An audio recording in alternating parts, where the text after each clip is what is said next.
Mr. Silent Channel. Kabanata 571 hanggang 580. Anong init ng ulo? 0571. Maaari. Sabihin kay Xiao Ziner ang malakas na enerhiya, syempre, hindi ito simple, ngunit kung iisipin mong mabuti, kung talagang walang espesyal na epekto ang Ghost Valley Ranch na ito, hindi ito palaging iisipin ni Zhuge Tianming. Nagulat si Ye Fan nang makitang may layer ng enerhiya ni Lan Yingying sa nagyelo na sugat, na patuloy na nag-aayos ng mga sugat ni Su Qingzhou. Sa bilis na nakikita ng hubad na mata, lumiliit na ang madugong butas, at ang laman at dugo ay tila nagkaroon ng panibagong buhay, at muli itong nabuhay. Ito ay muling pagsilang mula sa abo. Paano niya ito magagawa? Gulat na sabi ni Xiao Ziner. Sinulyapan ni Ye Fan ang babae, ano ang muling pagsilang mula sa abo? Saan mo nakita ang apoy? Ang batang babae ng Phoenix ay maaaring umasa sa enerhiya ng apoy upang mabilis na mabawi ang nasugatan na katawan, hanggat ang pinsala ay hindi ganap na nakamamatay, tulad ng pinsala sa ulo, isang tiyak na organs ay ganap na kinuha out at iba pa. Sa ilalim ng normal na mga pangyayari, kahit na ang organ ay malubhang nasira, maaari itong maibalik sa pamamagitan ng apoy. Ito rin ang kapangyarihan ng Phoenix Bloodline. Ngunit ang Su Qingzhou na nasa harapan niya ay halatang walang bloodline ng Phoenix, at wala pa siyang apoy.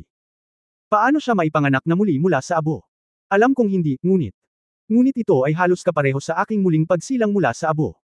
Matatawag ba itong muling pagsilang mula sa yelo? Nag-isip ng pangalan si Xiao Ziner para sa kanyang sarili. Ayaw pag-aralan ni Ye Fan kung ano ito. Si Su Qingzhou ay may pag-asa ng muling pagkabuhay. Tatalo na sana siya sa tuwa, ngunit hindi siya nang ahas na igalaw ang katawan ni Su Qingzhou. Nagbabantay. Nakita ni na Xiao Ziner at Wu Yeshu ang mga komplikadong ekspresyon sa ekspresyon at kilos ni Ye Fan. Kanina lang, patay na ang lalaki na parabang wala siyang lakas na magsalita, ngunit ngayon, nang makitang hindi pa patay si Su Qingzhou, ang buong pagkatao niya ay nasa sabik. Ang ibig sabihin nito, alam na alam ng dalawang babae. Ngunit wala silang masabi, dahil pinatutunayan ni Su Qingzhou ang kanyang mga emosyon sa kanyang buhay, at hindi na siya maaaring mainggit at magselos. Pagkaraan ng 10 minuto, mahimalang gumaling ang sugat ni Su Qingzhou. Ang araw ng umaga ay sumisikat ng maliwanag sa lupa. Ang nagyayelong-yelo ay dahan-daang natunaw, na nagpapakita ng puting nyebe na balat na kasing rosas ng isang bagong silang na sanggol sa sikat ng araw. Matapos mawala ng mga daliri ni Guigu si Huaguang, tila nawalan ito ng suporta at direktang bumagsak sa katawan ni Su Qingzhou. Mukhang okay na siya. Matagal na tahimik si Xiao Ziner, at pagkatapos ay sinabi niya, mukhang may espesyal na function ang daliri ng Guigu na ito. Sa totoo lang hindi alam ni Ye Fan kung ano ang nangyayari, ngunit nang marinig niya ang tibok ng puso ni Su Qingzhou na bumawi at huminga muli, mas masaya siya kaysa sa buhay niya. Masiglang pinunasan ni Ye Fan ang kanyang mga mata upang pigilan ang pagpatak ng kanyang mga luha. Maingat at excited niyang niyakap si Su Qingzhou, at naglakad pabalik sa kwarto ng bahay. Pagkatapos ilagay si Su Qingzhou sa kama, kinuha ni Ye Fan ang kanyang mobile phone at tumawag. Maya-maya, nakakonekta na ang telepono, at dumating ang magalang na boses ng isang lalaki. Aking hari, tawagan mo ako sa umaga, ano ang maaari kong gawin para sa iyo? Walang oras si Ye Fan para pag-usapan ito, at sinabing, Old Pino, gusto ko ang pinakamahusay na ospital sa Paris, at agad na ayusin ang pinakamahusay na doktor na gumawa ng komprehensibong paggamot. Ang medikal na pagsusuri. Ang isa pang partido ay si Pinuo mula sa Caring Group, at nang marinig niya ang mga salita ni Ye Fan, mabilis siyang nagtanong, Aking hari, masama ba ang pakiramdam mo? Hindi, magpapa-medical examination ang asawa ko. Oh. Gagawin ko agad para sa iyo. Bigyan mo ako ng 3 minuto, at pagkatapos ay ipapadala ko sa iyo ang mensahe. Hindi na naglakas loob na magtanong pa ang matandang Pino. Hindi nagtagal para ipadala ni Old Pino kay Ye Fan ang lahat ng impormasyon tungkol sa address ng ospital at ang doktor na gumawa ng appointment. Si Xiao Ziner sa gilid ay mukhang natulala, Hoy, dadalhin mo na ba si Su Qingzhou para sa medikal na pagsusuri? Tumango si Ye Fan, hindi mo ba kaya? Hindi imposible, kaya lang. Hindi pa siya nagigising, at sa palagay ko ay normal ang kanyang mga pisikal na senyales, sabi ni Xiao Ziner. Matigas na sinabi ni Ye Fan, kailangan kong tiyakin na ang aking asawa ay ligtas at maayos, gamit ang pinaka-advanced na mga medikal na pagsusuri upang kumpirmahin na walang problema, pagkatapos ay makatitiyak ako. Nagkibit-balikat si Xiao Ziner at itinuro si Wu Yeshu sa tabi niya, kung gayon, bakit hindi mo ayusin ang isang doktor para sa nakababatang kapatid na ito? Siya ay nagdurusa pa rin ng mga panloob na pinsala. Naalala ni Ye Fan na si Wu Yeshu ay nasugatan din, humihingi siya ng tawad, pasensya na, sure, masyado akong na-tense ngayon, at wala akong pakialam sa iyo. Dapat ka ring pumunta sa ospital kasama namin. Ngumiti si Wu Yekang nang may pag-unawa at umiling, ayos lang, kuya, walang halaga ang sugat ko kumpara kay Sister Su. Umiling si Xiao Ziner at bumantong hininga, Hoy, hindi ka inaalagaan ng magaling mong kapatid, hayaan mo akong alagaan ka, kapatid na babae. Pagkatapos magsalita, walang pakialam si Xiao Ziner sa iniisip ni Wu Yeshuo. Diniin niya si Wu Yeshuo sa sahig at pinaupo siya. Pagkatapos, idiniin ni Xiao Ziner ang kanyang palad sa likod ni Wu Yeshuo, na nagdulot ng pagsabog ng sayaw ng phoenix na nakakainis. Bago pa makapagsalita si Wu Yeshuo, nakaramdam siya ng init sa kanyang katawan, at nagulat siya at naantig nang malaman niyang tutulungan siya ni Xiao Ziner na gumaling. Kung tutuusin, ang ugali ni Wu Yekang kay Xiao Ziner ay hindi masyadong maganda noon, ngunit ngayon, walang pakialam si Xiao Ziner sa kanyang mga nakaraang hinala. Malalim ang cultivation base ni Xiao Ziner, at ang True Chi ni Feng Wu ay ang pinakamahusay na True Chi para sa pagpapagaling. Mabilis niyang tinulungan si Wu Yeshuo na gumaling ng husto. 2 araw lang ang pagtatanim at magiging maayos na. Sinamantala ang oras na ito, nagmaneho si Ye Fan ng SUV mula sa garahe at dinala ang walang malay na si Su Qingzhou sa kotse. Imposible para sa Xiao Ziner at Wu Yeshuo na manatili sa silid na ito, kaya silang apat ay magkasamang pumunta sa ospital. Habang nasa daan, malaya si Ye Fan at nagtanong, "Xiao Ziner, ano ang problema sa pagpunta mo rito? Bakit, niligtas kita, ayaw mo pa rin akong pumunta dito?" Hindi nasisiyahang sabi ni Xiao Ziner. Mapait na ngumiti si Ye Fan, "Nagtatanong lang ako, ano ang inaalala mo? Hindi ba't nagpasalamat ako sa iyo, kung hindi pa ito sapat, gusto ba kitang isama sa isang hapunan ng snail?" Ngumuso si Xiao Ziner, dumungaw sa bintana, at sinabing, "Nais kong sunugin ang bahay mo rito, na nagpagalit sa akin, ngunit alang-alang sa pagiging miserable mo ngayon, balanse ako sa pag-iisip." Saglit na hindi nakaimik si Ye Fan, anong uri ng ugali mayroon ng babaeng ito, tumatakbo sa bahay ng iba sa madaling araw upang magsunog. Kung ordinaryong tao ito, dapat arestuhin dahil sa arson. Oy nga pala, bakit ka nakipag-away sa'yo ng skeleton na yun kaninang madaling araw? Hindi ba't pinatay siya ni Sylvia? Nagtataka si Xiao Ziner. Naramdaman ni Ye Fan na walang dapat itago, kaya't pinag-usapan niya ang sanhi at bunga. Matapos marinig ito ni Xiao Ziner, nagsalubong ang kanyang mga kilay, kaya, talagang kakaiba si Sylvia na iyon, malamang na hiniling niya kay Skelly na lumapit para pumatay ng mga tao at itago ang katotohanan. Hindi, kailangan kong sabihin sa Dragon King at sa iba pa na kung ang White Queen ang utak sa likod ng mga eksena, dapat ay may gagawin siyang malaking bagay kapag sumali siya sa Sci-Tech Association. Kabanata 0572 Hari ng Araw ng Paghuhukom. 0572. Sino ang nakakaalam, gayunpaman? Si Skeleton ay ganap na patay, at siya ay patay ng walang katibayan, na pabuntong hininga si Ye Fan. Sa katunayan, walang pakialam si Ye Fan, kung ano talaga ang gustong gawin ni Sylvia, at ano ang kinalaman niya sa Shire Society. Hanggat hindi ito makakaapekto sa buhay ni Ye Fan mismo at ng mga taong nakapaligid sa kanya, si Ye Fan ay tamad na magmalasakit. Gayunpaman, kung tatanggi pa rin ang Shire Club na palayain siya, hindi mabuting tao si Ye Fan. Ang malaking bagay ay bumalik sa arena at labanan ang isa pang banal na digmaan. Medyo na-curious si Wu Yeshuo at sinabing, "Kapatid, anong uri ng espada ang ginamit mo ngayon para patayin si Skeleton?" Nakakamangha. Akala ko wala ka nang magagawa kundi itago ang napakalakas na espada. Eskrima sayon. Nakinig si Ye Fan at natawa sa kanyang sarili, "Ano ang tinatago ko? Hindi ko naisip ito noong una. Ito ay ilang sinaunang karanasan sa martial arts na naisip ko pansamantala, at ito ay itinuturing na tinulungan ako ng Diyos, ito ay isang pagkakataon na hinayaan akong ako ay maswerte na nakakita ng ilang sinaunang espada." Sinaunang espada. Biglang naging interesado si Xiao Ziner, nagliwanag ang kanyang mga mata at sinabing, "Halika. Sige, pakinggan natin. Paano na?" Tinapik ni Ye Fan ang manibela. Nang marinig ito ng dalawang babae, naiintindihan nila ang mood ni Ye Fan, kaya tumahimik silang dalawa. Ang manor malapit sa Paris ay puno ng malalagang halaman, at ang baroque na arkitektura ay napakarilag at detalyado.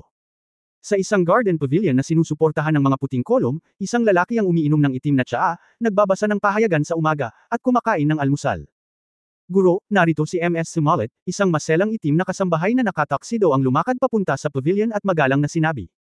Ang lalaki ay nagtaas ng kanyang mga mata, ang kanyang laslas na mukha ay walang ekspresyon, at walang pakialam na tumango, pakipasok. Pagkababa ng kasambahay, hindi nagtagal, isang magandang babae na nakaputing damit ang lumapit. "Haha, congratulations kay Miss Sylvia sa pagiging bagong presidente ng Sci-Tech Association." Nang makita ng lalaki ang babae na papalapit, ang poker face ngayon ay naging sobrang masigasig. Inunat din ni Sylvia ang kamay at saglit na kinamayan ang lalaki, "Mr. Rebson, kung hindi mo sinuhulan ang mga opisyal sa lahat ng antas ng asosasyon, hindi sana magiging maayos ang lahat." Ang lalaking ito ay kahanga-hanga ang higanteng armas na si Rebson. Tulad ng sinabi ko kanina, walang bagay sa mundong ito ang hindi mabibili ng pera, kung ano ang karumaldumal na damdamin, kung ano ang karumaldumal na dignidad, kung ano ang karumaldumal na paniniwala. Lahat ng ito ay kalokohan. Hanggat ang pera ay nasa lugar, lahat ay tatawagan. Tumawa ng mayabang si Rebson. Tumango si Sylvia, naniniwala na ako na ang sinabi ni Mr. Rebson ay talagang isang matalinong kasabihan. Ngumiti si Rebson, gumawa ng kilos ng paanyaya, at pinaupo si Sylvia sa pavilion at buhusan ng tsaa si Sylvia ng personal. Miss Sylvia, ngayong naging bagong presidente ka na ng SciTech Association, kailangan mong simulan ang pagtupad sa iyong orihinal na pangako at isaalang-alang ang mga interes ng dati kong kaibigan, sabi ni Rebson na may malalim na kahulugan. Humigop ng lipstick tea si Sylvia at mahinang sinabi, "Syempre naaalala ko, ang mga underground na pamilihan ng armas sa Syria at Yemen ay lahat ay pagmamay-ari ni Mr. Rebson." Kumunot ang noo ni Rebson, "Miss Sylvia, ako, Rebson, ay hindi kapos sa pera. Para sa akin, ang pera ay numero lang. Ang gusto ko ay oras para mag-enjoy ng pera." "Alam ko," nakangiting sabi ni Sylvia, "gusto mo ng mahabang buhay, kaya gusto mo ng immortalidad na gamot, tama ba?" Umaasa si Rebson, "Gusto ko lang makita ka at ang guro ng Black Emperor, ang dakilang Dharma King of Doom, para hingin ang batas ng mahabang buhay, hanggat kaya kong pabutin ang aking sarili at magkaroon ng mahabang buhay, maaari kong ibigay sa iyo ang kalahati ng ari-arian." Sinabi ni Sylvia na, "Oh, kalahati ng ari-arian. Hindi ka panipaniwala iyon, sapat na upang bumili ng ilang maliliit na bansa. Ang aming pamilya ay nasa negosyo ng armas ng higit sa 100 taon, at kalahati ng mga ari-arian ay sapat na upang bilhin ang kalahati ng Afrika." Pagmamalaki ni Rebson. Tumango si Sylvia, "Sa sobrang yaman, hindi nakakagulat na ang Skeleton, isang maalamat na powerhouse, ay makokontrol mo lang, Mr. Rebson." "Haha, si Skeleton mismo ang nanganak ng mangkukulam noong bata pa siya. Anak, akala niya walang nakakaalam, pero paano niya itatago sa akin si Rebson? Basta't mahawakan ko ang anak niya, makikinig lang siya sa mga utos ko. Hindi lang siya, basta't bigyan mo ako ng oras, kung gusto ko, ang iba pang maalamat na powerhouses, sooner or later ay maaabutan ko ang hawak, pera, armas, sapat na para kontrolin ang mundo." Tumayo si Rebson, ibinuka ang kanyang mga braso at sinabi, "Ang tanging bagay na hindi ko makontrol ay ang aking buhay. Kaya, ako dapat kang mabuhay." Napangiti si Sylvia, "Sayang naman, this time Mr. Rebson, hindi mo masyadong nahawakan." "Anong ibig mong sabihin?" Naguguluhang sabi ni Rebson. "Si Lucifer ay nag-alinlangan na sa aking pagkakakilanlan. Ang dula na aming nilalaro kasama si Skeleton ay winasak ni Lucifer, ibig sabihin. Ang ibang mga tao ay maaaring magkaroon din ng pagdududa at pagbabantay laban sa akin," sabi ni Hilvaya. Ikanaway ni Rebson ang kanyang kamay, "Huwag kang mag-alala. Si Lucifer ay makapangyarihan, ngunit sinabi sa akin ni Skeleton kagabi na mayroon siyang paraan upang patayin si Lucifer. Naniniwala ako na babalik siya sa akin sa lalong madaling panahon, ang maalamat na hari ng impyerno ng isang henerasyon. Mawawala na ito. Talaga." Ngumisi si Sylvia, "Pero sinasabi sa akin ng eyeliner ko na pinugutan na ni Lucifer si Skeleton." Biglang lumingon si Rebson, "Ano? How is it possible?" "Huwag maniwala." Sinabi ni Sylvia, "Maaari kang magpadala ng isang tao upang suriin sa halip na maghintay ng balita. Dahil, Skeleton hindi na ako sisigot sa iyo." Nagmadali si Rebson na magpadala ng kasambahay upang suriin, at pagkaraan ng wala pang 10 minuto, may sumagot at nalaman na buhay at maayos si Yefan, habang wala si Skeleton. Nang marinig ang balitang ito, nagalit si Rebson, at hinampos ng malakas ang isang malaking kamay sa mesa kaya nahulog at nabasag ang tasa. "Mr. Rebson, kung gusto mong makita ang aking guro, walang problema, ngunit ang saligan ay gawin ang mga bagay ng maayos at hayaan ang aking guro na makilala ka." Tumayo si Sylvia ng maganda at sinabing, "Si Lucifer ay isang hindi matatag na kadahilanan. Ito ay mas nakakatakot 5 taon na ang nakalipas. Kung hindi natin siya aalisin, kahit na magsimula tayo ng isang plano, maaari lamang nating harapin ang ikalawang banal na digmaan. Sana mapag-usapan niyo at ng mga tao sa club niyo kung paano siya mapupuksa, tutal nakaharang din naman siya sa research and development niyo ng immortality medicine, di ba?" Kinagat ni Rebson ang kanyang mga ngipin at same time na sinabi, "Nakikita ko, itong si Lucifer. Talagang minamaliit siya." Hindi na nagsalita si Sylvia at naglakad na palabas. Nang papalabas na siya sa hardin, nakasalubong niya ang isang matambok na ginang na may blonde na buhok at asul na mga mata. Anak iyon ni Rebson, si Barbara.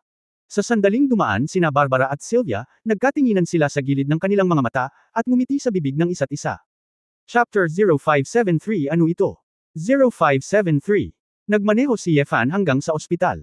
Ang direktor ng ospital ay nagdala ng isang grupo ng mga doktor upang pagsilbihan si Yefan. Si Yefan ay hindi magalang, at hiniling sa kanila na mabilis na lisanin ang pinakamahusay na ward at dalhin si Su Qingzhou para sa isang komprehensibong medikal na pagsusuri.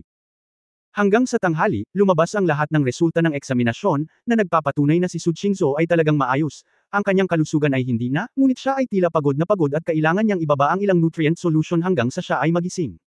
Si Yefan ay orihinal na gustong manatili sa ward, ngunit si Xiao Ziner ay lilipad pabalik sa Xia Country sa hapon, at gusto niyang makita ang sinaunang espada ni Yefan bago bumalik.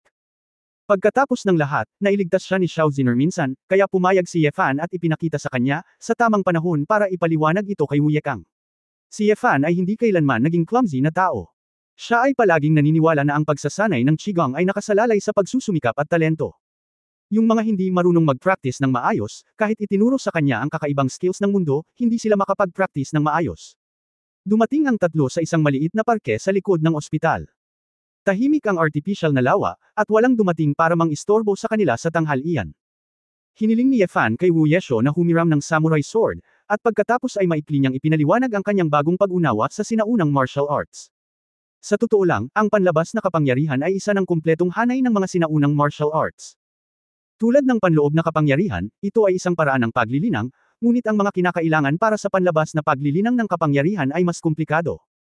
Hindi tulad ng panloob na kapangyarihan, na may pakiramdam ng chi, maaari mong unti-unting mapabuti. Pinag-usapan ito ni Yefan, at nakinig ding mabuti sina Xiao Ziner at Wu Yeju. Matapos pakinggan ito, mukhang nadismaya si Xiao Ziner, akala ko ito ay isang malalim na bagay, 3,000 paraan, at ang katotohanan na ang iba't ibang mga landas ay humahantong sa parehong layunin, na unawaan ko noong ako ay 3 taong gulang. Ngunit gaano man kalaki ang mga panlabas na kakayahan, marami pa rin ang mga limitasyon. Maaari ba itong magkaroon ng ganoong kalaking kapangyarihan? Umiling si Yefan, hindi ko maintindihan, nakikita mo ito kapag nag-swing ako ng espada. Pagkatapos sabihin iyon, nasubsob ni Yefan ang kanyang puso, nakaharap sa lawa, at hiniwa ang kanyang espada ng maayos. Inayos ni Yefan ang kanyang sariling mga pananaw. Ngayong ginamit na niya ang kanyang sword intent, mas handi na siya. Ang bawat detalye ng kanyang katawan ay ginawa ng mas maayos at maingat. Sa isang sword swing, biglang may pagpindot na layunin ng espada. Bumaba ka ng malakas. Boom! Sa lawa, tila may isang kutsilyo, pinutol ito ng mabangis, nahati ang tubig ng lawa, na nagdulot ng malaking splash. Ang artificial na lawa na may lalim na 2 o 3 metro, maging ang banlik sa ilalim ng lawa ay natangay. Sa pagkakataong ito, nagulat sina Xiao Ziner at Wu Yeju. Malinaw na hindi nila naramdaman ang anumang totoong chi at sword chi, ngunit mayroong isang lumalakas na kapangyarihan, na ginamit ng espada ni Yefan. Damn it! How on earth you did it? Bulalas ni Xiao Ziner. Ngumiti si Yefan, ang kaya kong gawin, ang ibig kong sabihin, ang masasabi ko ay literal na kahulugan lamang, ngunit ang ilang tunay na pananaw ay mauunawaan lamang, hindi sa mga salita. Hindi rin kapanipaniwala ang pakiramdam ni Wu Yesho. Matapos bawiin ang samurai sword mula sa kamay ni Yefan, sinabi niya, "Brother, hayaan mo akong subukan ito."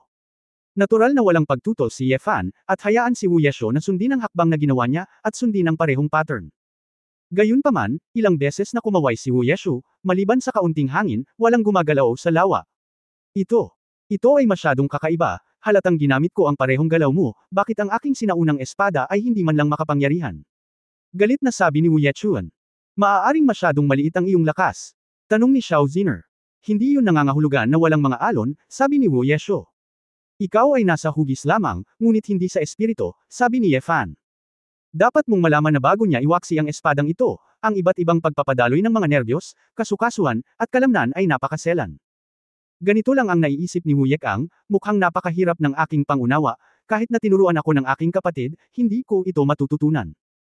Nagmuni-muni si Xiao Ziner, bagaman narinig ko ang mga bagay tulad ng layunin ng espada, ang layuning ito ay dapat na isang damdamin sa aking puso, paano ito maipapakita?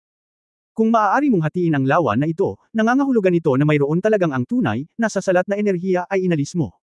Ngunit ang enerhiyang ito ay hindi totoong enerhiya, at hindi rin ito enerhiya ng espada. Ano ito? Medyo naguluhan din si Yefan sa sinabi ng babae. Sa katunayan, siya mismo ang nag-isip tungkol dito, at nadama na ang ginamit niya ay isang uri ng kahulugan, ngunit ang kahulugan na ito ay tila ilusyon talaga. Hindi kaya hindi niya sinasadyang gumamit ng isang uri ng enerhiya na hindi pa niya naiintindihan. Nang magtaka si Yefan at ang dalawang babae, dumating ang isang doktor mula sa isang ospital. Mr. Ye, I found you, gising na ang asawa mo. Masayang nagsumbong ang doktor. Nang marinig ito ni Yefan, wala na siyang maisip pa, at nagmadaling pumunta sa ward. Natural na gustong makita ni Xiao Ziner at Wu Yeju kung ano ang kalagayan ni Su Qingzhou, kaya sumunod silang dalawa. Pagdating ko sa VIP ward, bukas ang bintana sa kwarto at pumasok ang sikat ng araw na napakaliwanag. Sa malinis at maayos na hospital bed, naupo na si Su Qingzhou. Hinugasan na ng nurse ang buhok ng babae, at maayos itong nakasuot ng jet black. Nakaligo na rin siya at nakasuot ng mainit na kulay na uniforme ng pasyente, na lalong nagpaakit sa kanya. Gumagalaw. Asawa. Malakas na sigaw ni Yefan nang makita niya ang babaeng nagising. Lumingon si Su Qingzhou, kumikinang ang kanyang matingkad na mga mata, at tumingin kay Yefan at Xiao Ziner at Wu Yeju na sumusunod. Pagkatapos ng 5 o 6 na segundo ng katahimikan, ang babae ay nagtanong ng may kainahinala, ikaw. Tumawag sa akin. Ang ngiti ni Yefan ay tumigas, ang kanyang puso ay tumibok, at nagtanong siya na may pag-aatubili ng ngiti, asawa, ano ang problema mo, huwag mo akong kausapin. Nagbibiro ako, ikaw. Sino ka? Bakit ka tinawag na asawa ko? Sumimangot si Su Qingzhou, medyo hindi masaya, malamig ang mukha. Napabulala si Xiao Ziner, naku, nasugatan ba siya ng gusto, naapektuhan ba nito ang kanyang utak, nawala ang kanyang memorya? Hindi pwede, Sister Su. Ako si Wu Yesho, hindi mo talaga maalala. Nag-aalalang tanong ni Wu Yesho.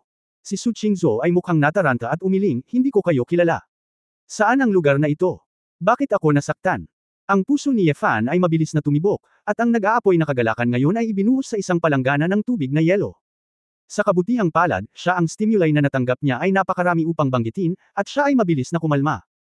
Ngumiti si Yefan at sinabing, asawa mo ako, huwag kang mag-alala, may amnesia ka ngayon, ngunit papatunayan ko sa lalong madaling panahon na tayo ay mag-asawa, mapagkakatiwalaan mo ako. Ako? Kailan ako nagpakasal? Sino ka? Ano ang motibo mo? Mukhang mapagbantay si Su Qingzhou. Huminga ng malalim si Yefan, tumalikod at naglakad papunta sa pintuan ng ward, malungkot na nakatingin sa Dean. Di ba sabi mo, na maayos ang asawa ko? Pinagpapawisan din si Dean. Nang marinig ang sinabi ng tagasalin, alam niyang nawalan na ng alaala si Su Qingzhou, nagmamadali siyang nagpaliwanag, oo. Mr. Ye, agad akong nag-aayos para sa isang tao na gumawa ng detalyadong pagsusuri sa utak. Huwag maiinip. Kabanata 0574 Fairy Sister. 0574. Hinawakan ni Yefan ang kwelyo ng Dean at sinabing, mas mabuting bigyan mo ako ng makatwirang paliwanag, kaysa sa basta-basta lang na sabihin na okay lang ang asawa ko. Masiglang tumango ang Dean, tiyak yan. Lumingon si Yefan at sinabi kay Su Qingzhou, asawa, huwag kang magmadali, tiyak na hahanap ako ng paraan para matulungan kang mabawi ang iyong memorya, dapat kang pumunta muna para sa isang inspection. Ayokong gumawa ng kahit anong inspection, nasaan ka? Gusto kong lumabas. Inangat ni Su Qingzhou ang kubrekama, lumabas sa kama na nakayapak, at akmang aagawin sa pinto. Nagmamadaling inalalayan ni Yefan ang mga balikat ni Su Qingzhou at sinabing, asawa, makinig ka sa akin, mapapatunayan ko ang relasyon nating mag-asawa, nakuha na natin ang sertipiko. Natanggap mo na ba ang certificate? Sumimangot si Su Qingzhou, nasaan ang certificate?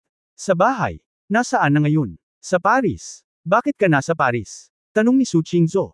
Hindi alam ni Yefan kung saan magsisimula, ngunit biglang naalala na maaari niyang tawagan si Tita Jiang. Kaya, nagmamadaling kinuha ni Yefan ang kanyang mobile phone at i-dial ang transoceanic phone number sa bahay. Hindi nagtagal ay sinagot ni Tita Jiang ang telepono. Mukhang isang malaking gabi iyon, at medyo pagod din si Tita Jiang. Yefan, bakit ka late tumawag? May apurahin ba? Binuksan ni Yefan ang speakerphone para marinig siya ni Su Qingzhou, at sinabing, Tita Jiang, nasaan ang mga sertipiko ng kasal namin ng asawa ko? Yung marriage certificate mo. Ewan ko. Dapat sa ladies room yun di ba? Sabi ni Tita Jiang. Nagtaka si Su Qingzhou, Tita Jiang, kasal na ba talaga ako? Miss, ano ang sinasabi mo?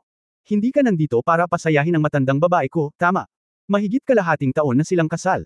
Sabi ni Tita Jiang sa walang magawang tono. Bamulong si Su Qingzhou, paano ito? Si Yefan, para hindi mag-alala si Tita Jiang, ay nagsabi, Tita Jiang, babalik kami kaagad, maaari kang magpahinga.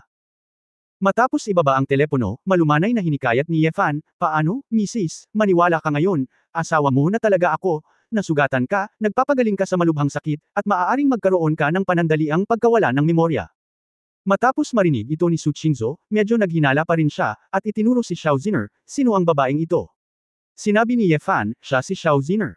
Ano ang kinalaman nito sa iyo? Bakit parang gusto ka niya? Tanong ni Su Qingzhou. Ano? Ako? Paanong hindi ko siya magugustuhan? Namula si Xiao Ziner at tuwang-tuwang sinabi, ang apelyido ay Su. Huwag magsalita ng walang kaparirikan dahil lang sa nawalan ka ng memorya. Ayoko ng ganitong uri ng pangit at pangit isang lalaking may puso. Mukhang napahiya si Yefan, asawa, ano ang pinagsasabi mo? Wala akong kinalaman kay Xiao Ziner, kaya lang bago ka masaktan, lumapit lang siya para tulungan akong magpagamot, kaya napunta siya sa ospital. Sumimangot si Su Qingzhou, totoo ba na sinabi niya na interesado ka? Ako. Si Yefan ay nawala ng salita, paano siya magsasalita? Sinamantala ni Xiao Ziner ang pagkakataon at sinabing, syempre totoo. May dalawa pa siyang manliligaw sa Huahay. Pinapaalalahanan kita, tutal, may amnesia ka. Nang marinig ito ni Su Qingzhou, biglang nanlamig ang kanyang mukha, paano ako makakapagpakasal sa isang lalaking tulad mo, gumamit ka ba ng ilang espesyal na paraan para pilitin ako? Gustong umiyak ni Yefan ngunit walang luha, kaya bakit hindi magkaroon ng kahulugan? Talagang pinagsisisihan kong dinala ko si Xiao Ziner dito. Asawa, bumalik tayo at dahan-dahan nating ipaliwanag ang mga bagay na ito. Mag-inspection ka muna, okay? Magiging maayos kapag naalala mo ito, seryosong sabi ni Ye Fan. Kung gusto mong magpaliwanag, ngayon mo lang ipaliwanag. Hindi mahalaga kung susuriin ko o hindi, ano ang tinatago mo sa akin? Malamig ang tono ni Su Qingzhou. Saglit na nag-isip si Ye Fan na sumasakit ang ulo, at pagkatapos ay masasabi lamang niya, oo, mayroon akong ibang babae. Ngunit ang aking asawa, mahal na mahal kita, at sa pagkakataong ito ay malubhang nasugatan ka at halos mamatay upang iligtas ako. Ang aming relasyon ay upang maranasan ang buhay at kamatayan. Para sa pagsubok, kung hindi ka naniniwala sa akin, maaari mong tanungin si Sure. Itinuro ni Ye Fan si Wu Yeshu sa likod, na syempre tumango. Sister Su, ang pangalan ko ay Wu Yeshu. Totoo ang sinabi ni Brother Ye Fan, komplikadong ngumiti si Wu Yeshu. Nakaramdam ng hindi makapaniwala si Su Qingzhou, paano ito posible, isang masamang tao na tulad mo, mamamatay ako para sa iyo. Ito ang katotohanan, ibinuka ni Ye Fan ang kanyang mga kamay. Hindi rin uubra yan. Nasisiraan na siguro ako ng bait, gising na ako, hindi kita kilala, mahal na mahal kita, huwag kang magpapakita sa harapan ko, hindi pa kasal ang kasal na ito. Malamig na boses ni Su Qingzhou. Natigilan si Ye Fan, hindi niya akalain na haantong sa ganito. Asawa, huwag mo akong tawaging asawa. Hindi ako. Sumabad si Su Qingzhou. May bakas ng sakit sa mga mata ni Ye Fan, huminga siya ng malalim, at sinabing, well, Miss Su, okay lang kung hindi mo ako kilala, pagkatapos ay magpahinga ka muna dito, hahayaan ko muna silang lumabas. Lumingon si Ye Fan, ilabas ang lahat sa ospital sa ward. Gusto ko ang cellphone ko. Gusto kong makipag-ugnayan sa mga tao ko. Sabi ni Su Qingzhou. Ngumiti si Ye Fan at sinabing, walang problema, ngunit wala rito ang iyong mobile phone. Hihilingin ko kay Xing Enji mula sa iyong branch na dalhin ito sa iyo. Medyo lamambot ang ekspresyon ni Su Qingzhou, at tumango. Nang dumating ang isang grupo ng mga tao sa koridor, sinabi ni Xiao Ziner na may mahinang ngiti, oo, ano ang gagawin mo ngayon? Nakalimutan ka niya. Kumunot ang noo ni Ye Fan, naramdaman niyang malinaw na natutuwa ang babae. Kalimutan mo na ito, wala itong kinalaman sa iyo, sabi ni Ye Fan. Syempre walang kinalaman sa akin, huwag ka lang umiyak. Inilibot ni Xiao Ziner ang kanyang mga mata. Maingat na tinanong ng Dean, Mr. Ye, kailan natin gagawin ang inspection? Umiling si Ye Fan, hindi na kailangang gawin ito. Laking gulat ng mga tao sa ospital, at tinanong ng Dean, bakit? Hindi, walang dahilan. Pagkatapos magsalita ni Ye Fan, hinayaan niyang umalis ang lahat sa ospital. Umalis na rin tayo, dapat kang magpahinga, o pumunta sa Huahay at hintayin muna tayong bumalik, sabi ni Ye Fan. Sumimangot si Xiao Ziner at sinabing, hindi mo ako kailangang madaliin, sasakay na sana ako ng eroplano. Kuya, ingatan mo ang sarili mo. Alam ni Wu Yejo na hindi makakatulong ang pananatili. Pagkaalis ng dalawang babae, tumalikod si Ye Fan at bumalik sa ward. Nang makitang umibig si Su Qingzhou, walang pakialam na sinabi ni Su Qingzhou, mayroon ka pa bang ibang gagawin? Hindi ba sinabi ko na walang kwenta ang kasal? Bumalik ka at hintayin na abisuhan ka ng aking abogado, dumaan ka lang sa mga pamamaraan ng diborsyo. Tumingin si Ye Fan ang babaeng napakalamig na tila hindi kumakain ng mga paputok ng mundo, at ang babaeng fairy sa alaala, ay talagang naging katulad. Gayunpaman, alam niya na ang babaeng nasa harapan niya ay asawa niya, kataypan niya, hindi isang diwata. Tumango si Ye Fan, alam ko, hindi mo ako naaalala, kung gusto mo ng divorce, susundan kita. Pero hindi kita iiwan. Ang Kabanata 0575 ay isang rogue lang. 0575. Bakit? Wala ka bang ibang babae? Bakit hindi mo sila hanapin? Si Su Qingzhou ay labis na naguguluhan. Ngumiti si Ye Fan, naglakad patungo sa kama ng ospital, at tiningnan ang babaeng nakaupo doon, ang kanyang walang kapintasang mukha. Mayroong hindi mabilang na mga babae sa mundo, ngunit mayroon lamang isang asawa, at siya ay nasa harap ko mismo, paano ako magiging handa na umalis? Baliw. Umiling si Su Qingzhou, hindi mo ba naiintindihan ang ibig kong sabihin? Hindi na kita mahal, anuman ang mayroon tayo sa nakaraan, ngunit ngayon ay isang estranghero ka na. Ang mga tao ay maaari ding maging mga mature na tao at kaibigan, sabi ni Ye Fan na may walang pakialam ng ngiti. Nagtaka si Su Qingzhou, ano ang gusto mong sabihin? Wala lang, gusto ko lang sabihin sa'yo na hindi ako susuko, habang nabubuhay ako, mamahalin kita palagi, kapag hindi mo ako nakakalimutan, hahabulin kita ulit, hanggang sa mapaibig kita. Kung mawalan ka ng alaala minsan, habulin kita ng isang beses, kung mawalan ka ng alaala ng 2 beses, 2 beses kitang habulin, kahit 100 o 1,000 beses kang mawalan ng alaala, patuloy kitang hahabulin. Ikaw ay naging babae ko, sabi ni Ye Fan na may mapupungay na mga mata. Natigilan si Su Qingzhou doon. Maya-maya, nagtanong siya, ganun ba ako kagaling? Dahil mas maganda ako sa kanila. Siyempre maganda ang asawa ko, pero ang pinakapangunahing dahilan ay naniniwala ako na asawa kita. Hinding-hindi magbabago, sabi ni Ye Fan. Gusto mo ba ako ng sobra? Tanong ni Su Qingzhou. Ayoko, mahal mahal kita, sabi ni Ye Fan bawat salita. Ang mga mata ni Su Qingzhou ay nagpakita ng isang pahiwatig ng pagiging mapaglaro, mahal na mahal mo ako, kung hilingin ko sa iyo na itaboy ang lahat ng iba pang mga babae, magagawa mo ba ito? Hindi, umiling si Ye Fan, mahal ko rin sila. Humph! Galit na sinabi ni Su Qingzhou, sinungaling ka. Tapos sabi mo mahal na mahal mo ako. Hindi ako sinungaling. Kung sinungaling ako, hindi ko aaminin. Pero walang hiya talaga ako, at sakam talaga ako, pero ganoon akong tao, mahinahong sabi ni Ye Fan. Ang mga mata ni Su Qingzhou ay kumikislap, maliban kung putulin mo ang lahat ng iba pang manliligaw, hindi kita tatanggapin. Ngumiti si Ye Fan, hindi bale, hahabulin kita hanggat kaya ko hanggang sa matanggap mo ako at tanggapin ang iba ko pang mga babae. Ipapaalam ko sa iyo na ako ang pinakaangkop na lalaki sa mundo para maging asawa mo. Ikaw, isa ka lang rogue. Hindi nagkaimik si Su Qingzhou. Hindi na tinag si Ye Fan at nagkibit balikat, kahit ano paman, may pasensya at oras pa rin ako, at unti-unti kang mahuhulog sa akin bilang isang hamak at papakasalan mo akong muli. Ayoko nang makipag-usap sa iyo. Direktang nahiga si Su Qingzhou sa kama, tinakpan ang sarili ng kubrekama, at tumalikod para matulog. Tiningnan ni Ye Fan ang profile ng babae at ngumiti ng mahina, asawa, ang pangalan ko ay Ye Fan, dapat mong tandaan ang pangalan ko ngayon. Wala akong maalala. Malungkot na sagot ni Su Qingzhou. Mapait na ngumiti si Ye Fan, okay lang, maglaan ka ng oras para alalahanin, sasabihin ko sa iyo ang pangalan ko araw-araw mula ngayon. Gutom na ako at inaantok na ako, gusto mo bang maalala ko ang pangalan mo? Ganito ba ang habol mo sa mga babae? Naiinis na sabi ni Su Qingzhou. Nang marinig ang mapanuksong salita ng babae, nakaramdam ng kakaiba si Ye Fan, gumalaw ang kanyang isip, at nagtanong siya, asawa, gusto mo bang kumain? Maliban na lang kung makakain ako ng strawberry-flavored donuts, tatandaan kong hindi ko na kaya ang pangalan mo, sabi ni Su Qingzhou. Tuwang-tuwang tumalon si Ye Fan sa kama, tinitigan ang profile ng babae, nang makita ang singkit ng sulok ng mga mata ni Su Qingzhou, bigla siyang nagising. Wife! Wala kang amnesya. Sigaw ni Ye Fan. Sumimangot si Su Qingzhou, napakaingay mo. Nakakabingi ang tenga mo. Bibigyan mo ba ako ng donut? Magbigay. Magbigay. Siyempre gagawin ko. Natawa si Ye Fan, ngunit muli siyang nalito, asawa, wala kang amnesya, bakit ngayon ka lang nagpanggap? Binigyan siya ni Su Qingzhou ng puting tingin, sino ang tumawag sa iyo nito? Nang walang konsensya, muntik na akong mamatay, at nakikipag-hangout pa rin ako kay Xiao Ziner, alam kong hindi ko siya gusto. Biglang napagtanto ni Ye Fan na ang problema ay kay Xiao Ziner. Talagang nabigla siya sa paglalaro ni Su Qingzhou, mula sa impyerno hanggang langit saglit. Asawa, napakagaling mong umarte, at ang pagpapanggap na amnesia ay parang totoo. Iiyak na sana si Ye Fan, pwede bang tumigil ka na sa paglalaro ng ganito sa hinaharap?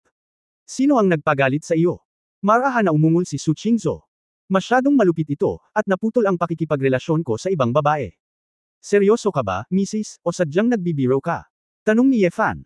Ngumisi si Su Qingzhou, ikaw na walang hiyang tao, kahit na mawala ang alaala ko, hindi mo ako pakakawalan, ano ang magagawa ko?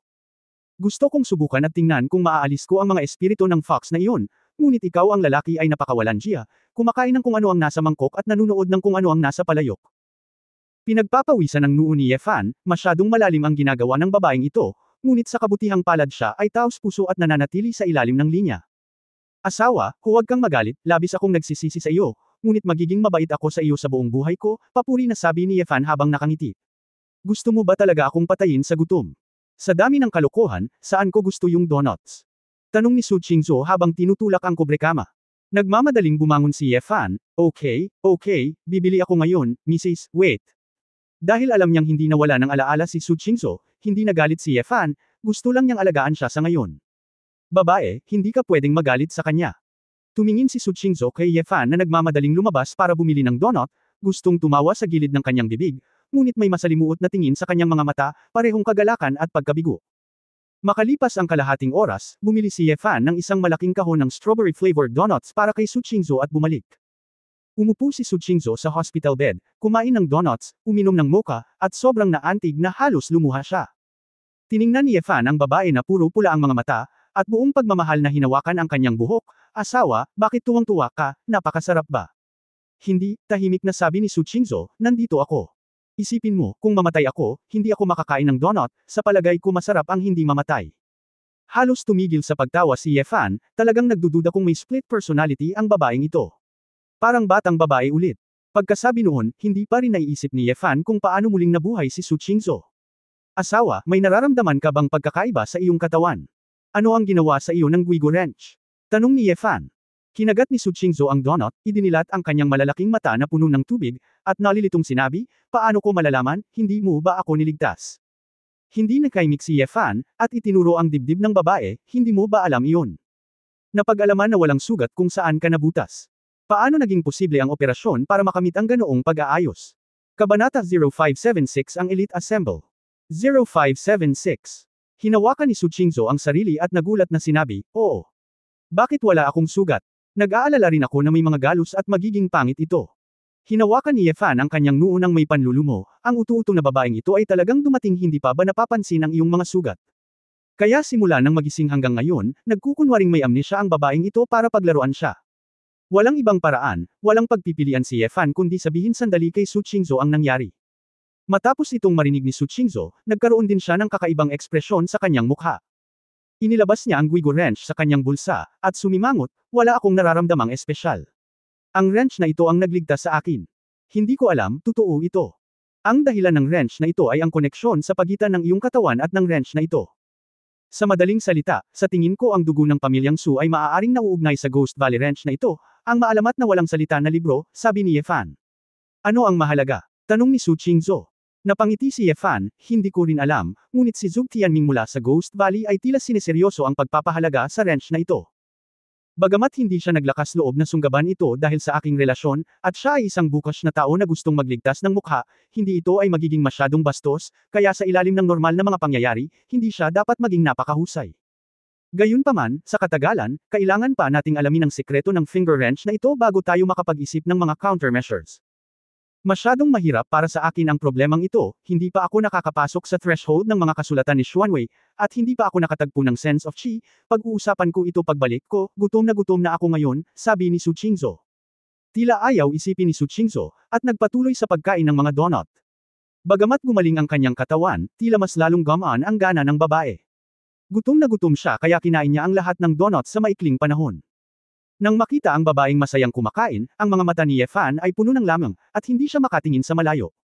Si Su Qingzhou ay tinitigan ng ganito, ang kanyang mukha ay bahagyang nag-init, at siya ay bahagyang ngumuso, anong ginagawa mo, patuloy kang nakatitig sa akin, masama ba ang hitsura mo at pangit? Asawa, may ilang tao sa mundong ito. Ang mga babae ay hindi nagsusuot ng makeup, ngunit sila ang pinakamaganda kapag walang makeup, ikaw ay isang purong natural na kagandahan, sabi ni Yefan. Lalong ipokrito ang sinasabi mo ngayon, hindi ako naniniwala. Masaya si Su Qingzhou sa kanyang puso, ngunit hindi niya ito nakilala. Sa katunayan, para sa mga babae, hindi mahalaga kung ang isang lalaki ay nagsasabi ng totoo o hindi. Anyway, ito ang taong gusto niya, at hinding-hindi siya magsasawang pakinggan ang kanyang matatamis na salita. Hindi napigilan ni Yefan na humakbang at niyakap muli ang kanyang asawa. Asawa, talaga, nakikita pa rin kitang kumakain ng donut, napakasaya ko. Kumurap si Su Qingzhou at sinabing, kung gayon, kaya mo ba? Sagutin ang isang kahilingan ko. Gusto lang sabihin ni Yefan na, syempre, ngunit nagkamali siya, at sinabing, hindi ko nahahayaang makipagrelasyon muli sa ibang babae. Ikaw ay isang uri ng isang magnanakaw, ngunit ikaw ay hindi. Sabi ni Su Qingzhou, kinuha ang walang laman na kahon, at sinabi, gusto kong kumain ng isa pang kahon. Hindi alam ni Yefan kung tatawa ba siya o iiyak, silly wife, kakain ka ba na parang baboy? Oh, parang tataba ka, kaya titiisin ko, nanghihinayang sabi ni Su Qingzhou. Tumayo si Yefan at sinabing, ayos lang, ang malaking bagay ay mag-ehersisyo pa. Bibili ako ulit para sa iyo. Malapit lang naman ang dessert shop. At saka, magugustuhan ito ng asawa ko kapag kinakain niya ito bilang baboy. Tumango si Su Qingzhou. Naisip niya na kailangan niyang magsanay sa mga pagsasanay kapag bumalik siya sa oras na ito. Hindi ba posible na mawala ng timbang sa pamamagitan ng pagsasanay? Nang lalabas na si Yefan, tumunog ang telepono. Nang makitang ito ang tawag ni Sally Ye, agad niya itong sinagot. Sally Ye, dumating na ba silang lahat? Tanong ni Yefan. Si Sally Ye doon ay labis na nag-aalala, Wang, kamusta ka? Nasugatan ka ba? Oh, alam mo na ba ang balita? Well, kakapadala lang ng impormasyon, at nag-check ako kay Wu Yeshu saglit.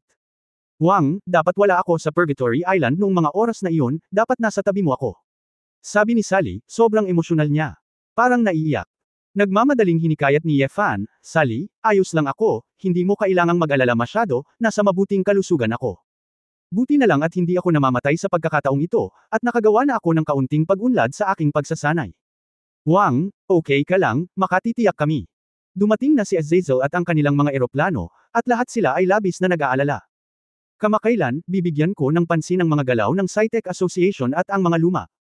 Kung may oras ka, bumalik ka at magkita tayo, ang mga salita ni Sally Ye ay naglalaman ng sama ng loob. Napangiti si Yefan na nahihiya, okay, hahanap ako ng oras para bumalik pagkatapos ng bagong taon. Matapos ibaba ang telepono, nakita ni Yefan na si Su Qingzhou sa tabi niya ay nakatitig sa kanya na may isang pares ng malalaking itim na mata. Anong problema, Mrs.? Yung Sally, hindi ka rin ba niya mahal? Tanong ni Su Qingzhou. Natigilan si Yefan, nag-isip sandali, at nagsabi, tinatrato ko siya na parang sarili kong kapatid, halos. Parang yuner. Ang sabihin ito ay para sabihin ito ng walang kabuluhan. Hindi na nag-abala pang magtanong si Su Qingzhou, tumalikod siya at nahiga sa kama. Hindi alam ni Yefan ang sasabihin, kaya tumakbo siya palabas para bumili ng donut. Sa hapon, ang ospital ay napanatag nang malaman na si Su Qingzhou ay ayos lang. Si Yefan ay nasa mabuting kalagayan, at hiniling kay Old Pino na gantimpalaan ang ospital ng 10 milyong pulang sobra. Nagpasalamat ang ospital.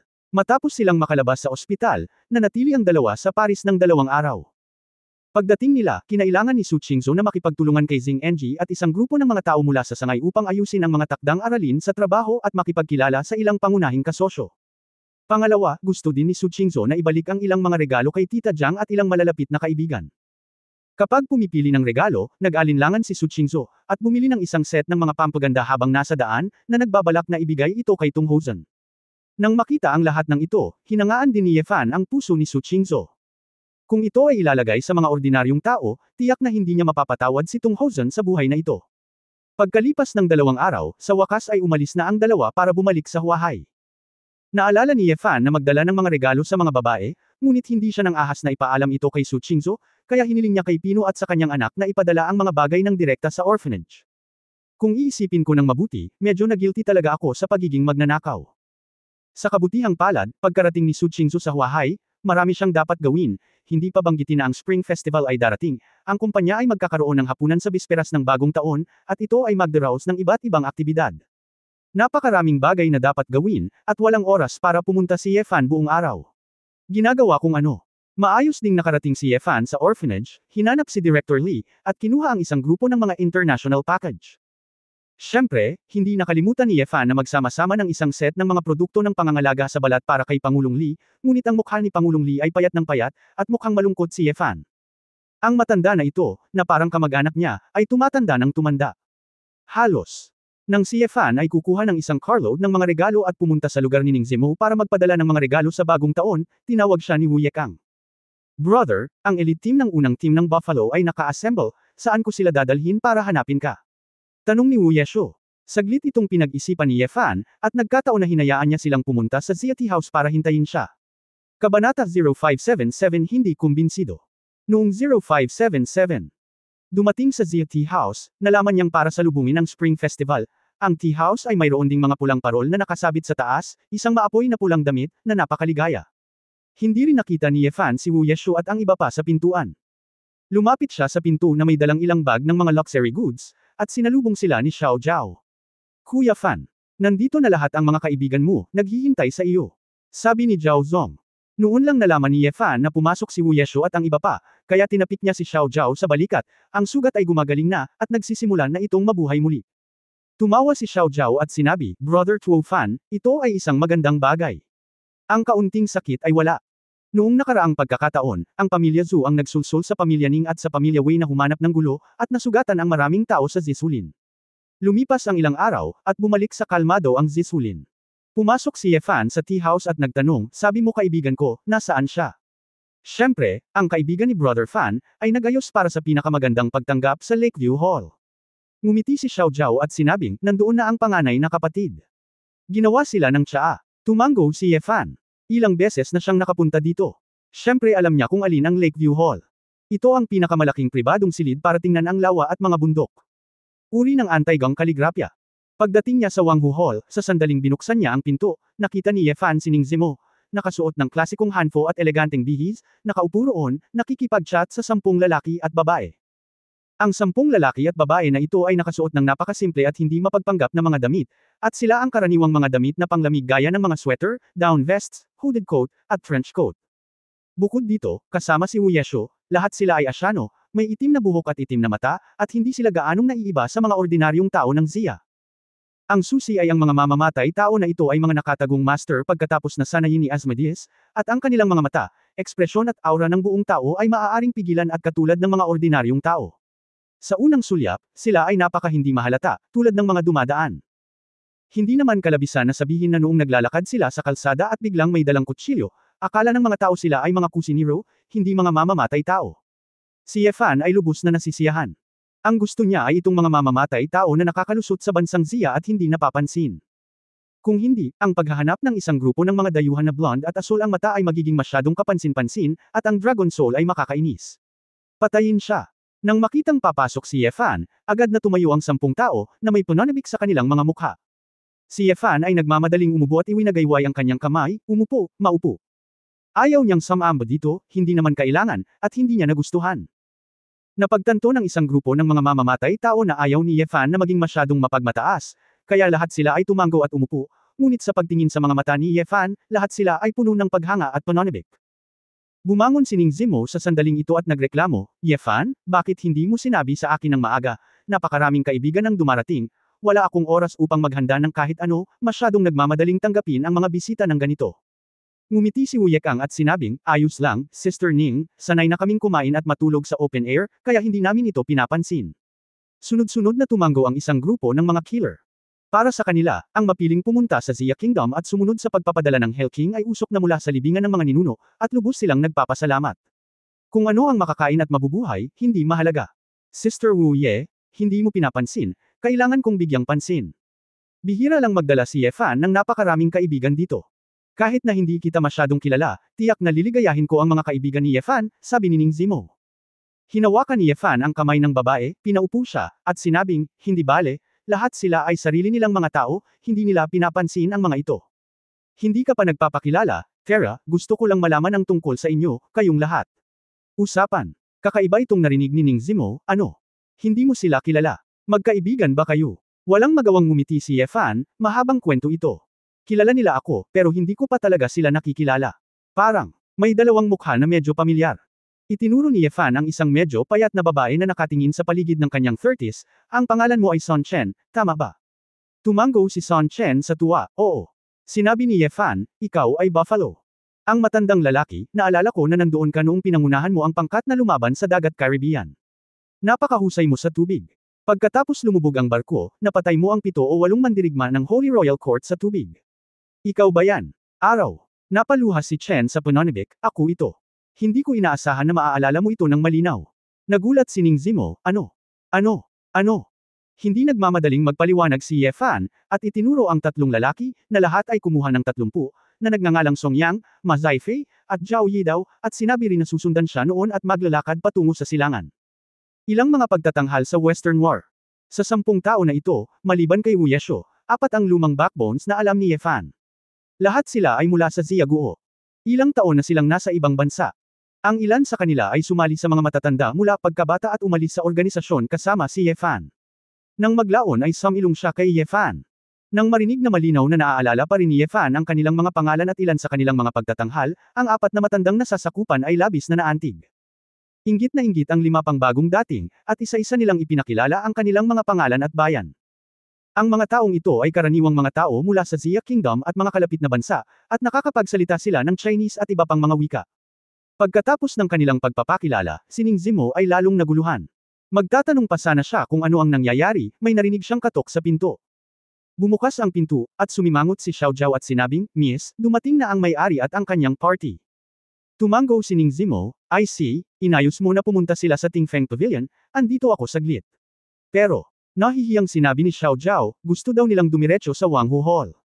Sinabi ko sa kanila na nandoon ang kaibigan ni Brother Fan, at may mga sinabi silang hindi kasiya siya. Nakinig si Ning Zimo. Biglang nagbago ang mukha niya, anong ibig sabihin ng lolo ko? Walang sinabi ang pinuno ng bahay, ngunit sinabi ni Zhao Jingshi at ng iba pa na hindi ka gumagalang sa iyong mga nakatatanda, at ibinalik mo ang iyong mga siko, na parang hindi ka pupunta sa ibang mga bulwagan, sabi ni Xiao Zhao. Nagtaka si Yefan, ano ang problema, nandito ang lolo mo. Ang lolo ni Ning Zimo ay natural na pinuno ng pamilya Ning, si Ning Gudao. Dahil wala na si Ning Hangtao, mukhang balak ni Ning Gudao na ibigay ang pamilya Ning kay Ning Zimo para alagaan sila. Ganito, malapit nang magbitiw ang lolo ko. Balak niyang dalhin sa tabi ko ang mga pangunahing miyembro ng pamilya at ang Blood Slaughter Hall bago mag-New Year. Tutal wala naman silang masyadong alam sa pamamahala ng gang. Para sa kanila yun, pero nauna yung mga kaibigan mo, kaya hayaan ko muna sila para i-entertain sila. Hindi ko akalain na mawawalan pa ng galit yung mga yun dahil dito. Nanlamig ang mukha ni Ning Zimo. Mabilis na naalala ni Yefan ang kanyang panlasa at nakangiting sinabi, sa palagay ko ay hindi ito dahil sa nawalan ako ng galit dahil sa Wanghu Hall, ngunit dahil bigla kang naging ulo ng pamilya. Maraming tao sa pamilya Ning ang hindi pa rin kumbinsido, tama. Kabanata 0578. 0578. Hindi ito itinanggi ni Ning Zimo at napabuntong hininga, hindi talaga ako kumbinsido, hindi ako mataas sa cultivation, at bata pa ako, iniisip nilang lahat na umaasa ako sa iyo, sa pamilyang Dongfang at sa pamilya ng Sun para talunin si Ning Hangtao. Sa totoo lang, nararamdaman ko rin na marami pa akong pagkukulang, pero napakaraming kapatid ang nagtitiwala sa akin, at hindi ko sila kayang pabayaan. Kumita sila ng mas maraming pera at mamuhay ng mas magandang buhay, iyon ang gusto kong gawin, ang isa. Pagsusuri, wala akong pakialam. Inabot ni Yefan at pinisil ang payak na kamay ng babae at sinabing, kung gayon dapat sinabi mo sa akin, tutulungan kitang lutisin ang gayong walang halagang bagay. Sa totoo lang wala lang, kahit anong pagbigay ng kapangyarihan, magkakaroon ng panahon ng sakit, at ayaw kong umasa sa iyo para tulungan akong lutisin ang lahat. Walang ganang ngumiti si Ning Zimo. Sa sandaling ito, ang medyo magaspang na boses ng lalaki ay nagmula sa labas. Anong klaseng panauhin ang darating, Miss Ning, bakit hindi mo kami ipakilala? Sa corridor, dumating ang isang grupo ng mga lalaking nakadamit. Nagsalita ang lalaking mukhang nasa 50 anyos na, inchik ang mukha, makapal ang kilay at malaki ang ilong.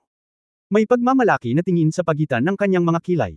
Sa gitna ng grupong ito ng mga tao, napapaligiran ng isang matandang lalaki na nakasuot ng kulay abo na Amerikana na may kulay abo na buhok sa kanyang mga templo, wala siyang nakitang espesyal, ngunit ang mga mata ng matanda ay nakakagulat na maliwanag at matalas. Bumulong si Xiao Zhao sa tenga ni Yefan, Brother Fan, ang taong nagsalita ay si Zhao Jingxi, ang punong guro ng Blood Slaughter Hall, at siya ay napakalakas. Mahigit 20 taon na siya sa pamilya Ning at malalim ang pinag-ugatan, kaya bukod sa padre de pamilya ay napakatatag niya. Walang pakialam.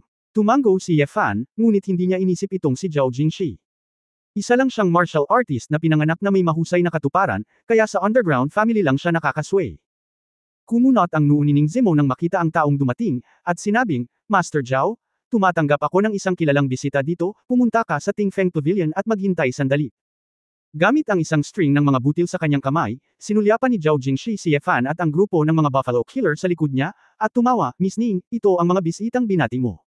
Ikaw ang magiging pinuno ng aming pamilya Ning. Paano ka basta-basta mag-imbita ng grupo ng mga tao na wala sa klase at maupo sa pinakamagandang kahon?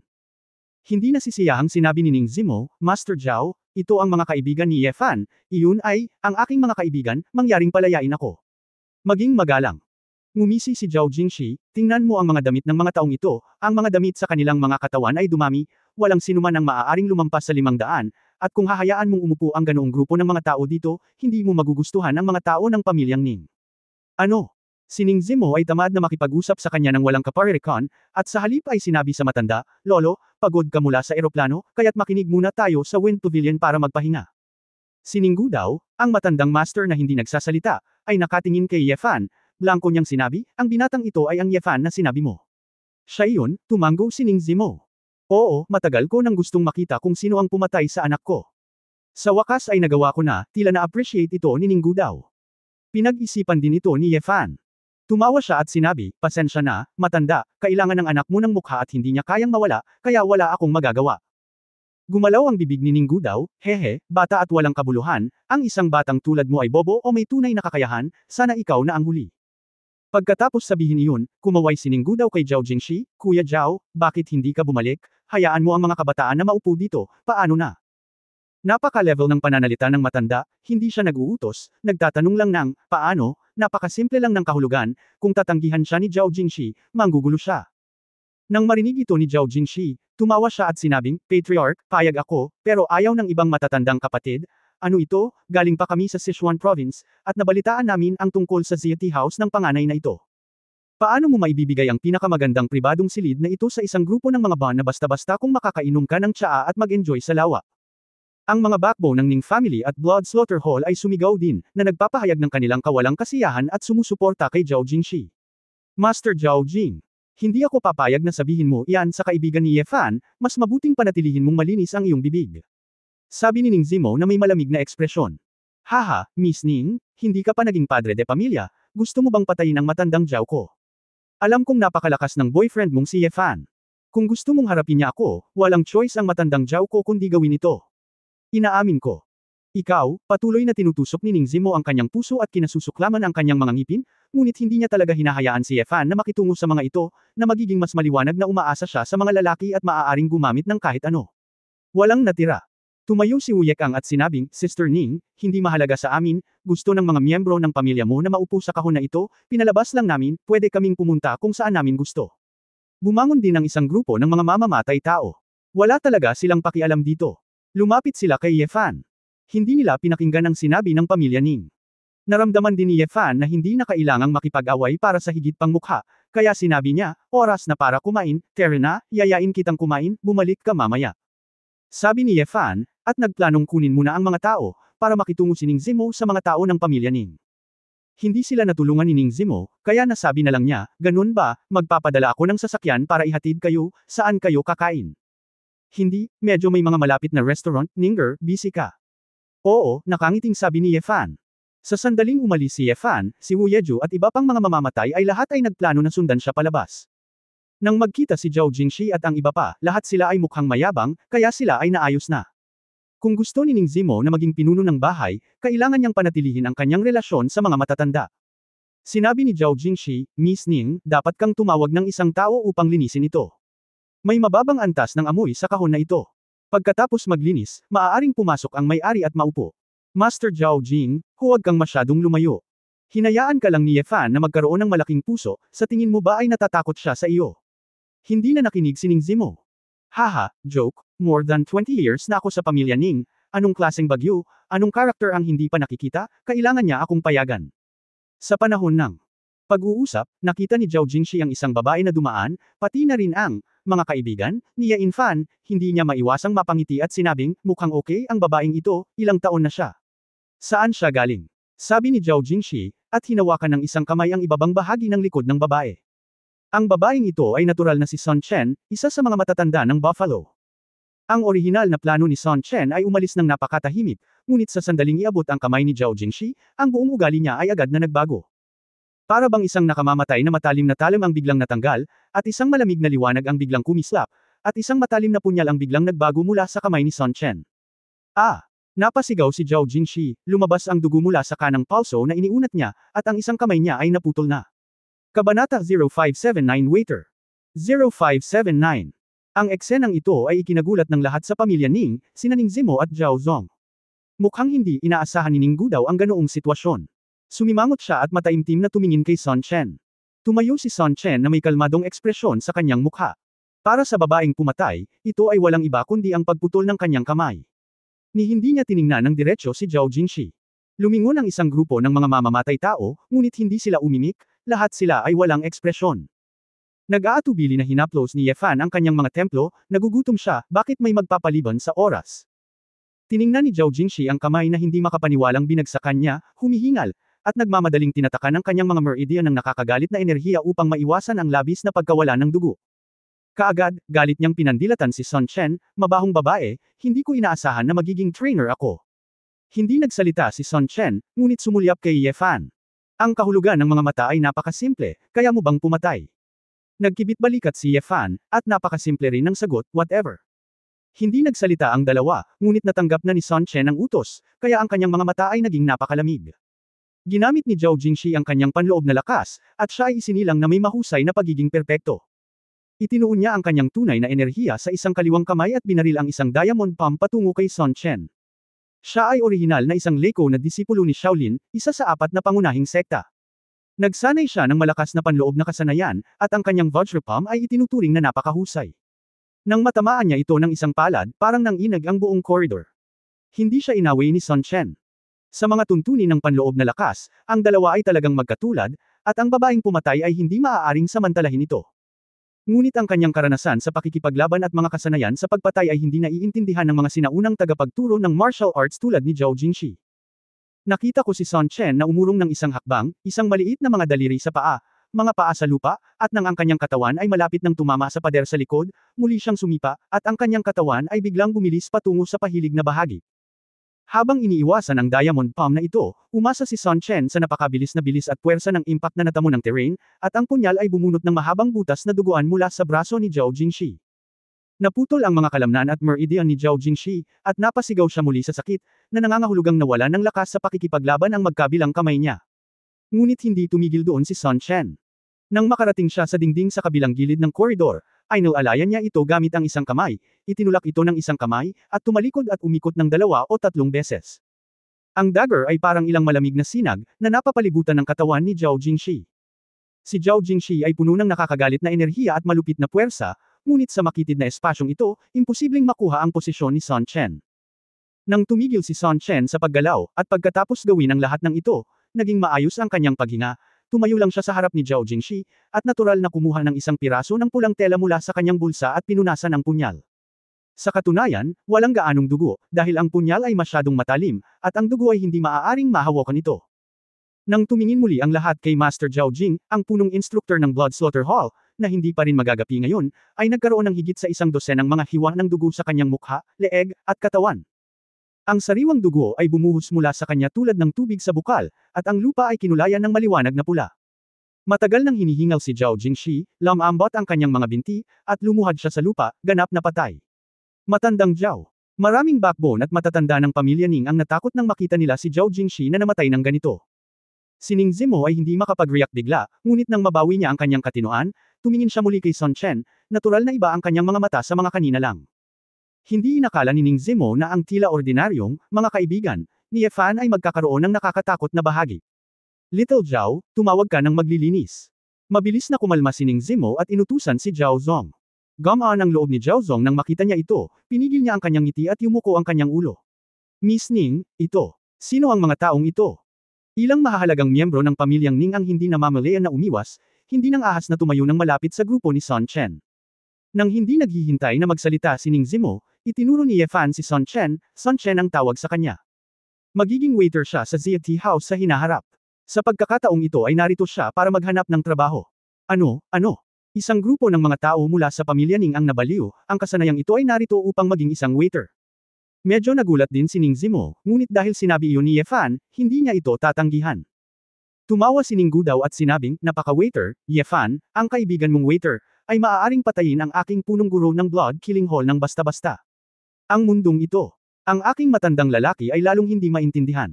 Napabuntong hininga si Ye Fan, matanda, walang paraan, hindi pa nakakapag-aral ang grupo ng mga kaibigan ko, at wala pa silang diploma sa high school, pati na ang college degree. Maging waiter, maging security guard, at kumain ka lang. Siyempre, hindi maniniwala ang pamilya Ning sa mga salita ni Ye Fan. Sa ganitong kakila-kilabot na waiter, magandang bigyan sila ng tren para sa pamilya Ning. Wala kaming lakas ng loob na umupo sa Lakeview Hall na ito, Zimo, mangyaring aliwin muna itong mga kaibigan ni Ye Fan. Umiling si Ning Gudaw at umalis.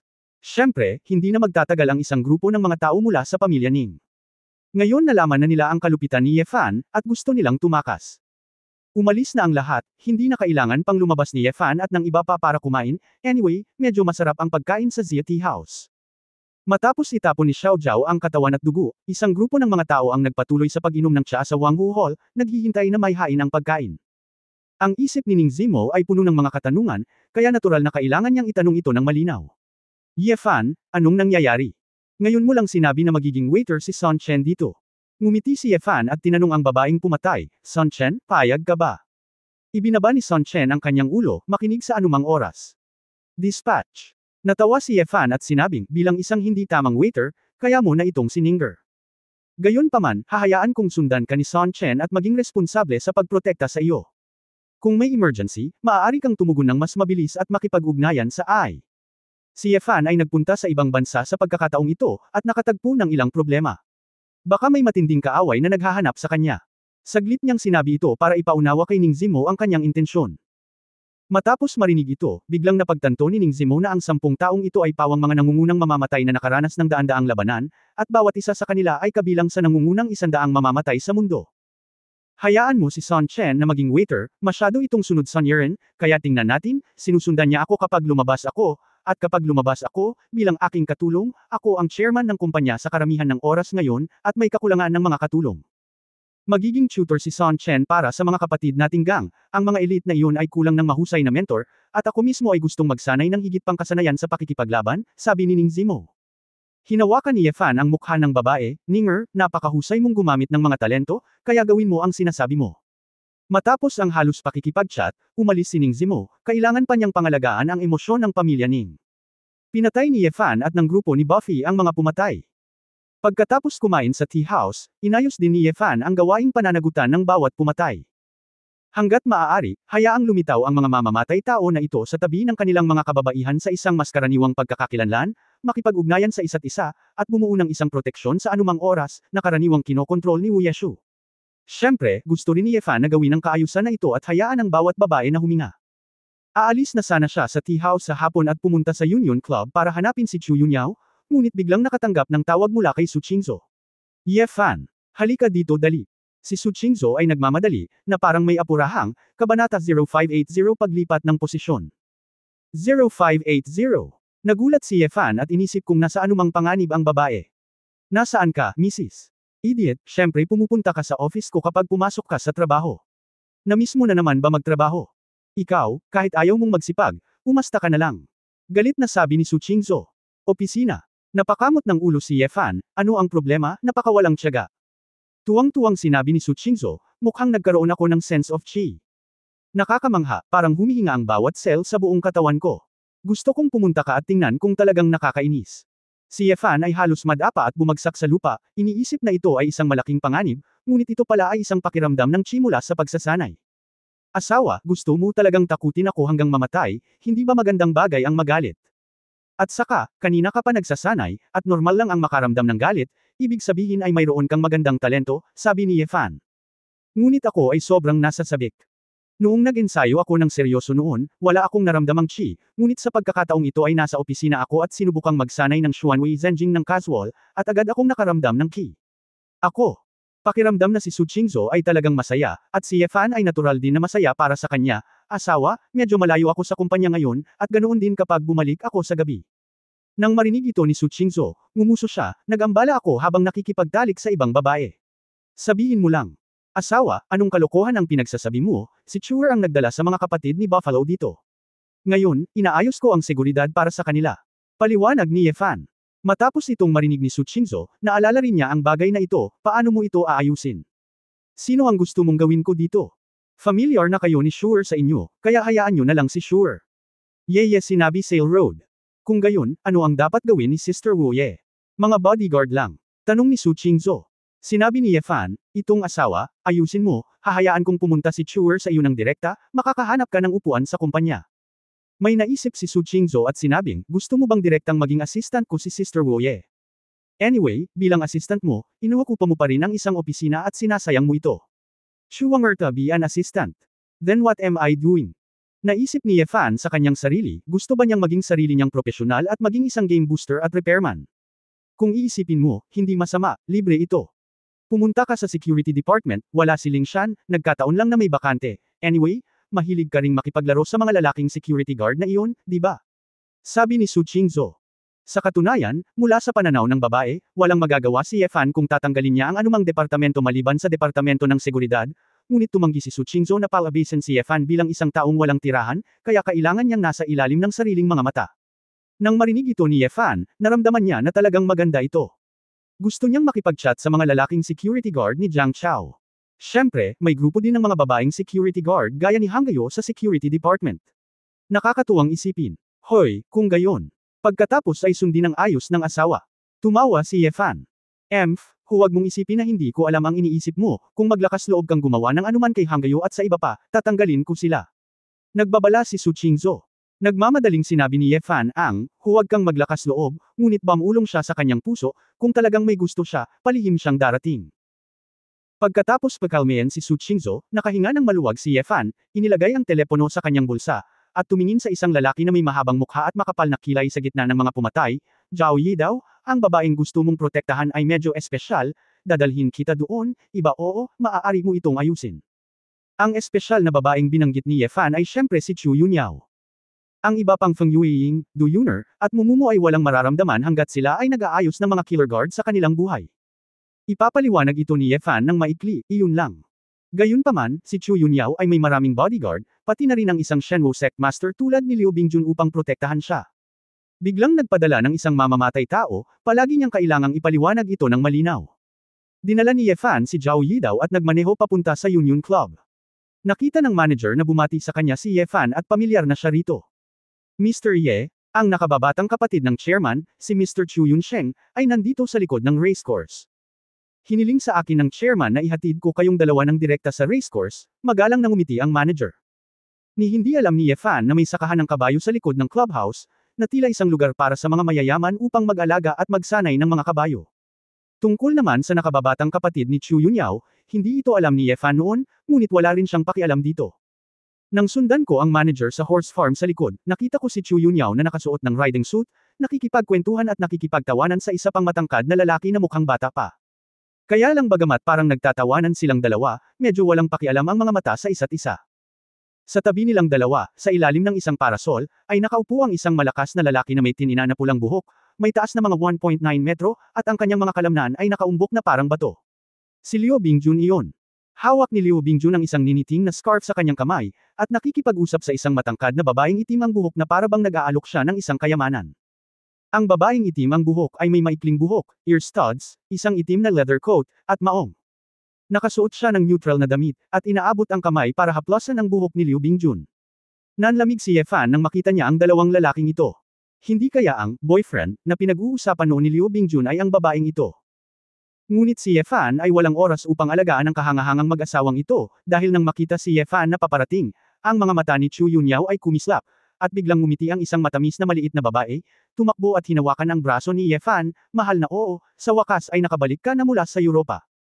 Nakita ni Ye Fan na kikilos ang babaeng ito, kahit na hindi niya alam kung ano ang gusto niyang gawin, nakipagtulungan pa rin siya.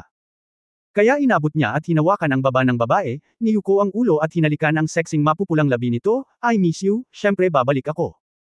Ang mga mata ni Chu Yunyao ay tila may mga alon sa tubig ng bukal, at siya ay ngumiti, ipapakilala ko sa iyo, ito ang anak ng aking pangalawang tiyuhin, na tinatawag na Chu Yunsheng, kagagaling lang niya sa ibang bansa at planong bumalik sa kanyang bayan para sa bagong taon, kaya pumunta ka sa akin. Manatili ka rito ng 2 araw. Si Chu Yunsheng ay lumakad din ng matikas, na may matikas at magandang ngiti sa kanyang mukha, iniunat ang kanyang kamay at sinabing, masikat kaysa makita ito. Nabalitaan ko na ang aking kapatid na babae ay nakahanap ng isang pambansang bayani bilang kanyang kasintahan, at sa wakas ay nakilala siya. Ang pangalan ko ay Chu Yunsheng, dahil magkasing edad lang tayo, Ye Fan ang itatawag ko sa iyo, okay. Nakipagkamay lang si Ye Fan sa kanya, ngunit wala siyang oras para makipag-chat sa kanya. Kahit na ito ay sinasabing nakababatang kapatid ni Chu Yunyao, ngunit sa paraan ng pananalita ng lalaking ito, alam niyang hindi magkasundo ang magkapatid. Dahil, itinuro ni Chu Yunsheng na halos magkasing edad lang silang dalawa, hindi ba sarcasm lang, si Chu Yunyao ay, kumakain ng malambot na damo, ni Chu Yunyao at umibig sa isang nakababatang kapatid. Dahil hindi masyadong maganda ang relasyon, natural na tamad si Ye Fan para malaman pa. Kaya, nang hindi na hinintay na magsalita pa si Chu Yunsheng, lumingon si Ye Fan kay Chu Yunyao at sinabing, Xiao Yao Yao, may sasabihin ako sa iyo, maghanap ng tahimik na lugar. Pagtatapos ng kabanatang ito.